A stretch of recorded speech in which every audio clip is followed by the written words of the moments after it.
Hi, it's Робin Шарma. Well, I want to keep this video pretty formal. I'm here in my office, or one of the rooms in my office where I get a lot of my creative work done. And I'm really excited to share this video with you because it's all about the 3 keys to super productivity. What's the data? Why is this relevant? Well, it's relevant because we do live in the age of dramatic distraction. According to the science and the research, on an average day, the average person at work is spending 2.1 hours in distraction. And to waste your time is to waste your life, to waste your talent, to waste your creative potential. What else does the research say? The research says every 11 minutes we at work are being distracted from the valuable work we were focusing on. Whether it's through email, whether it's through someone interrupting us, whether it's through checking what's going on Facebook or on Twitter. What else does the research say? Well, the research says that it takes 25 minutes to refocus your mind on the valuable work that you were doing before you were distracted. And I'm like you, I'm very busy, you're very busy. We live in a world where we've never had so many choices, where there's so many things competing for our attention.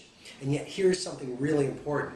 If you look at genius level business people, genius level scientists, genius level artists, here's what they had in common. They had trained their brains to give their full attention to the project at hand for extended periods of time. And we've lost that in this world of collective ADD. And so these 3 keys are really important to help you get back to super productivity, because there is nothing so useless as doing efficiently that which should not be done at all, said Peter Drucker. First key I want you to think about.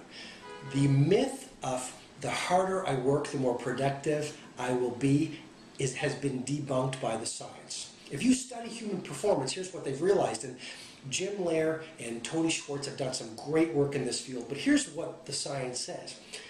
Optimal performance and productivity happens in 90-minute cycles.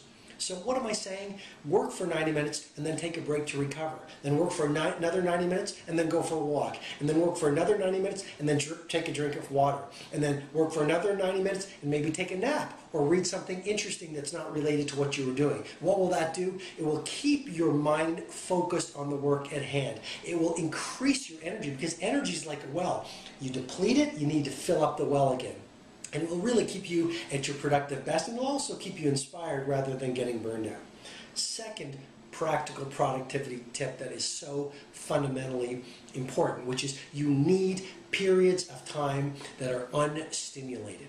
What most people do, they wake up in the morning, they get to work, they start checking their email, they start checking their Twitter account, they start looking at all sorts of different pieces of paper, they start making all sorts of phone calls. Here's my idea on this second point about finding chunks of unstimulated time. Use your most creative and productive hours for your most valuable work. Personally, generally between 9 and 12 in the morning.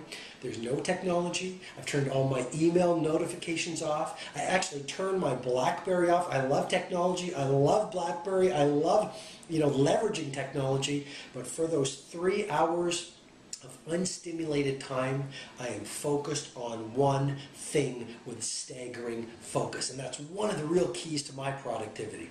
And then the third thing to remember, third simple idea. Stress is not your enemy. There's another myth, which is, oh, stress diminishes my energy. Stress makes me unproductive. Stress makes me tired. Stress is actually a very valuable tool. It's a force that pushes you past your comfort zone and extends and grows your capability intellectually. When you're pushed against a tough problem or a deadline, it increases your mental capability. Physically, when you are pushed beyond your physical comfort zone, whether it's through running more or lifting more weights or doing more physically, that will actually grow your capability. But here's the key. Stress is not the enemy. A lack of refueling and renewing and recovery against the stress you face every day at work is really what depletes your resources and causes you to lose your productivity, to lose your momentum, to lose your motivation, to lose your energy. Here's what I'm suggesting. Every day, find some time to recover and renew against stress. Some ideas? Your workout. One of the best things you can do, 1 hour a day to work out, push yourself, renew yourself through energy. Another simple idea, meditation. Meditation has gone mainstream. It's nothing new agey. It's nothing soft. There's a ton of scientific data that will show you to renew your energy and your mental focus so you are at your productive best. Meditation is a great way to do that. Another simple tip to recover is just shift gears. So if you were working on a piece of creative work, pick up something, maybe some light reading for 10 or 15 minutes, something that makes you feel a bit relaxed. It will give you that recovery. And then the final tip that is really, really important, go for a walk. Just go walk around the block. So you reset your mindset, so you come back even more energized. So those are three of the best things that I do to make sure that I stay at my productive best. Number one, I work in 90-minute cycles. Number two, I work in these long blocks of time where I'm unstimulated so I can be totally focused. And surround your environment, make sure your environment during those 90 minutes or that period of time is unstimulated.